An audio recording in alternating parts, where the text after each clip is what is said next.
Hi, welcome to Well Rounded Momma's YouTube channel. My name is Sherry. I'm joined by Cora. We are both home birth midwives in the Las Vegas, Nevada area, getting ready to expand to Kingman, Arizona. If you find this video helpful, like, subscribe, ring the bell, list down below any other topics that you would like us to make a video on. Today, we are going to be talking about, oh no, my midwife is pregnant.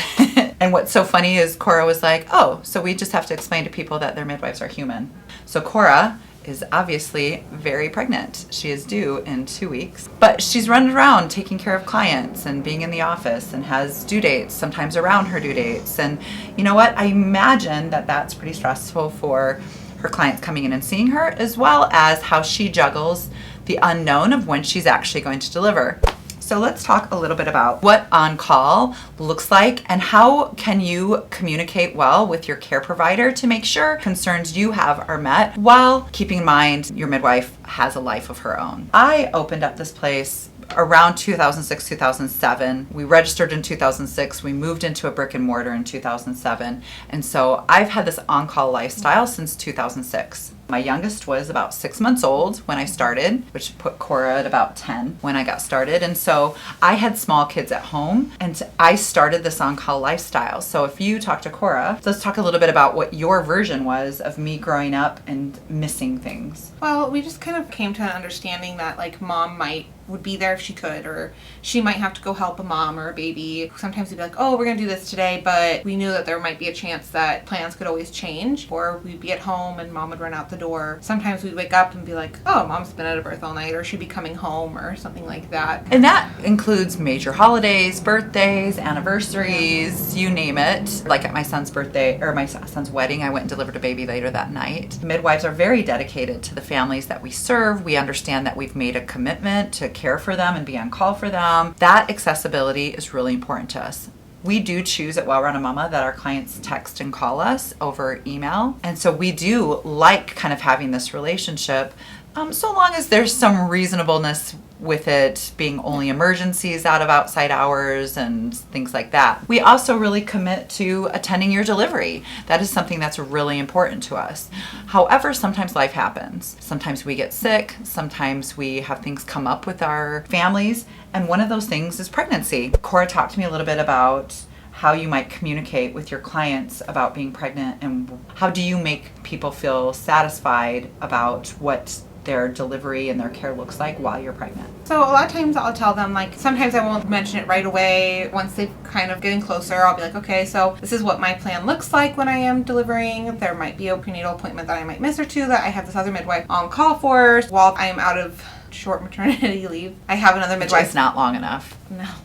Which I have another midwife that will take care of you, and this is their information so that they know that they're going to be taken care of, and that I'm still going to attend their delivery and be there. And so I always try to let them know, like, no, I'm still going to be there. I'm still super available. And this is my 4th pregnancy, and I've had 3 while being a midwife or a student midwife. I'm used to being pregnant and on the go, because I'll definitely have people be like, oh, aren't you tired, or aren't you like in the middle of the night? And I'm like, oh, I'm so used to it that I might be like a little bit more tired, but it's not going to stop me from being your midwife. It's not going to stop me from being there to support you in every capacity that I can. And I think that that's important to remember is all midwives kind of know what our limitations are. It's what I like so much about working with other midwives that are like-minded in a practice is when something like that comes up and we're kind of have to deal with that. We have other midwives who can step in and fill in that are like-minded. Sometimes we can kind of give you a heads up, like with pregnancy, and sometimes it's something that happens last minute. And sometimes it's personal stuff we don't necessarily want to reveal. So sometimes you just have to trust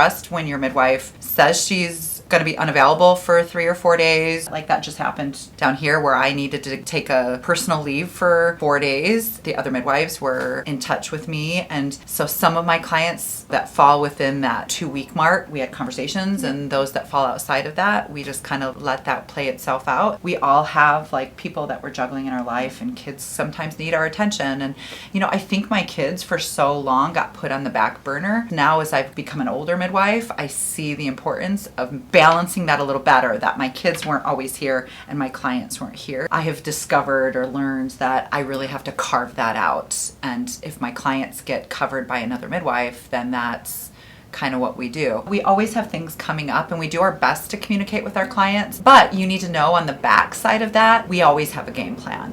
Like even if I walk into a movie and I'm on my phone, I'm reaching out to other midwives to say, hey, I'm going to be unavailable for 2 hours, just a heads up, and I have somebody else's phone number on there. And what does that mean for you and what questions do you ask? If you have a fear or concern of your midwife not being available, the questions to ask is, what is the backup plan? Who would be the backup plan? How would you like that communicated? Because we always want our clients to come to us and talk to us about their concerns, or we want to address those issues. So yes, sometimes your midwife gets pregnant. The other thing I thought about with that, it seems to be that there's different types of midwives out there. You have your more medical midwives right now, which kind of is tending to be your CPM and your CNM. Now we're CPMs, and I'll get into that in a second, where they maybe are more about setting boundaries and being more medical, and you have this very professional relationship. I wouldn't say that's the type of midwives we are down here. Like if you look at non-credentialed midwives or more traditional CPMs, you're kind of looking at individuals who this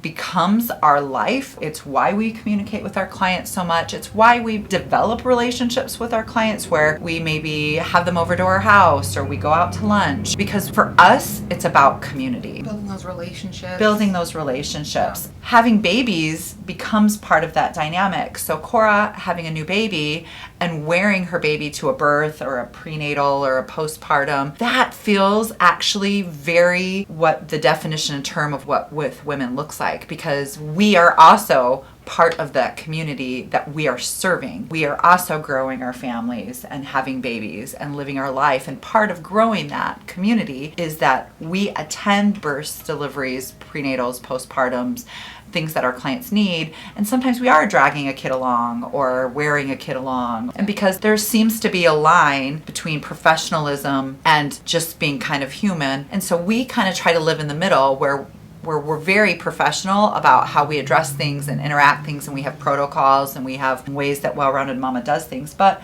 we also are all about family. And so all about family doesn't mean our family doesn't become part of the equation.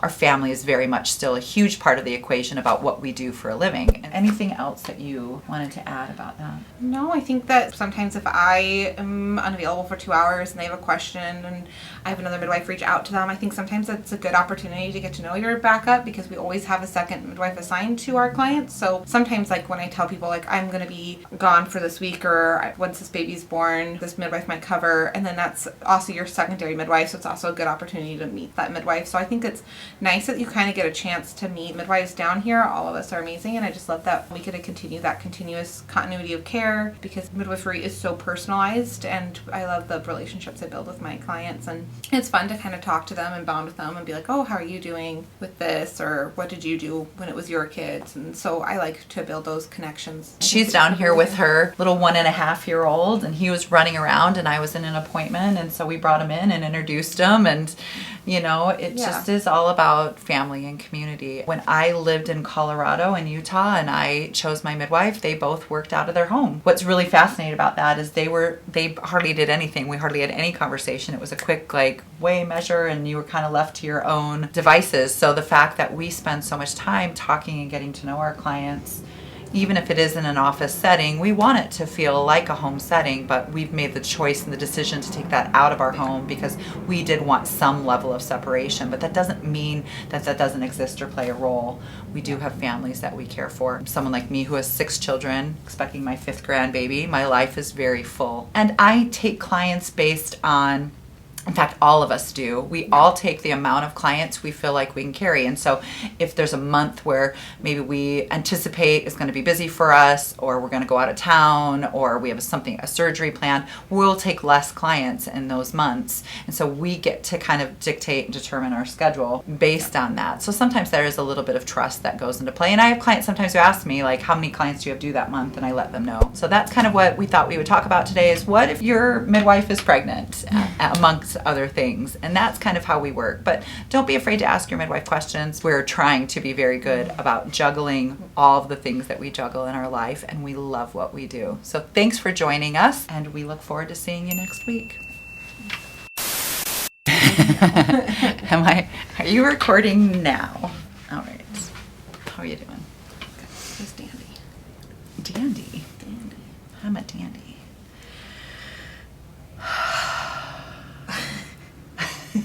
I like how that was, we synchronized that.